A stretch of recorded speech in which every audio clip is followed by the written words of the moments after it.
Alright, I thought I would do a short video on just to show you the features what I've added to my Glock 20, which is a 10mm. I've added so many little features and doodads and whatnots to it. It's hard to capture them in a picture, so I thought I'd do a video and just show you what I've added. I have got the Lone Wolf aftermarket barrel on it, so I can shoot hotter reloads, not worry about bulges in my cases and things like that.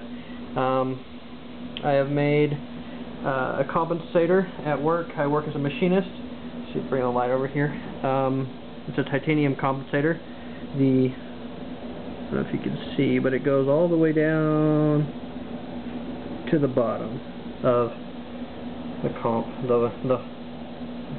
pockets, the chambers as you would call it, go all the way down to the bottom, so it gives plenty of gas expansion before it vents straight up. I have got a Surefire X300 tack light attached to the rail. I have a Crimson Trace laser grips, and they work pretty good. They make the grip a little bit larger.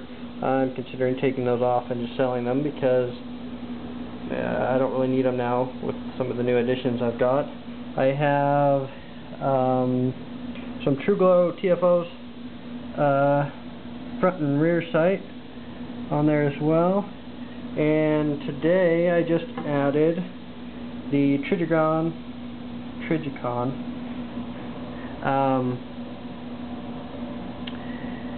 What model is it? It's the RMR RM01 or whatever it is. It's their digital electronic red dot. Let's see if I can. There you go. You can see it. So the nice thing is that let's see if you can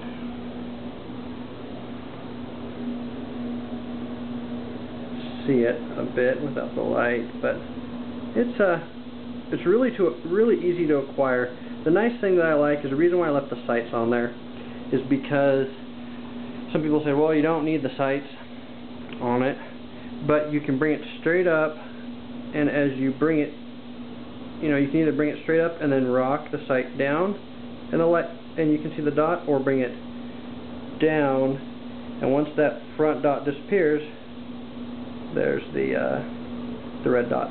Plus, if the red dot stops working, I can make do with how the sights are basically right there. These sights are really for close quarter combat anyways, so you don't really need sights with 10 or 12 yards or closer. The red dot is a 4 MOA, so 4-inch dot size at 100 yards. I was worried about it being really small, but it looks a lot smaller in the camera than it actually is in person. But it'll allow me to hit things out to 7,500 yards fairly easy. I've set this up also. I'm going to be doing some hunting this year with it. Of course, not with my laser or my light on it. But yeah, that's basically it. It's pretty maxed out in what I can add to it. Everything I've added in order of what I feel I need. I could say, yeah, I just need a pistol and I don't need to add anything. But I really like the weapon light. I don't carry it on the gun. I carry it in a little clip that sits on my belt, and I use it all through the day. But when the gun comes out of the holster and sits on my nightstand or under my pillow, the light goes on it. The laser grips as well. It's one of those things that you wake up in the middle of the night and your eyes can't focus, and if someone's breaking into your house and you've got to respond right away, it's easier just to paint a dot and pull the trigger. Of course, I already explained night sights. Allows me to locate in the middle of the night if I don't have the laser's not working, something's not going right. It allows me to basically sight down the top of the slide. They're really bright at night. The compensator, a lot of people give me crap for actually carrying with a compensator on it, but I've had many people shoot and with the compensator on here and are amazingly surprised at how little muzzle rise this has. It lifts hardly anything off the target, so you're able to put more rounds downrange in a quicker amount of time and accurately place your shots without having substantial muzzle rise. I had a Glock 34, and when I first shot it, it felt more than hot loaded 10mm, but that's because the muzzle rise was so much greater. Of course, the red dot, you know, it has a certain cool factor to it, but with these TFO night sights, I can't hit crap out past 25 yards with them. 25 yards I can hit paper, but out past that, the dots are too big, and in the sunlight they're not real crisp and sharp. So I like them for nighttime use, but for real precision, out there, is why I added the dot. And so there it is. I think it's about, had everything done to it that I would like to. I have added the 3.5 pound Glock connector. I had a 3.5 pound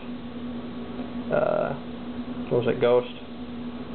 Yeah, Ghost, not the Ghost Rocket, but the Ghost connector, and it was a little soft. It had a nice trigger pull. It was very smooth, but it didn't have a real sharp break to it. So I switched it out with the Glock 3.5 pound connector, and it has the same smoothness all the way back, and then it feels like like you're up against, I don't know, it's hard to say, like a little wall, and then you just push a little bit harder and it snaps. So I'm able to take up all the trigger pull right to the point where I'm about to fire, and then just a little bit more and it fires. So I like that a lot better. I added extended takedown release. I made that at work. Being a machinist, I made that. Wasn't worth my time to buy one. It's actually milled out of titanium, and it works really well. So there it is, fully tricked out, and a lot more money into it than I would like to add up, because it gets kind of depressing when you realize how much money you've put into a single pistol. So anyways, thank you for watching, and hope it whetted your appetite a little bit.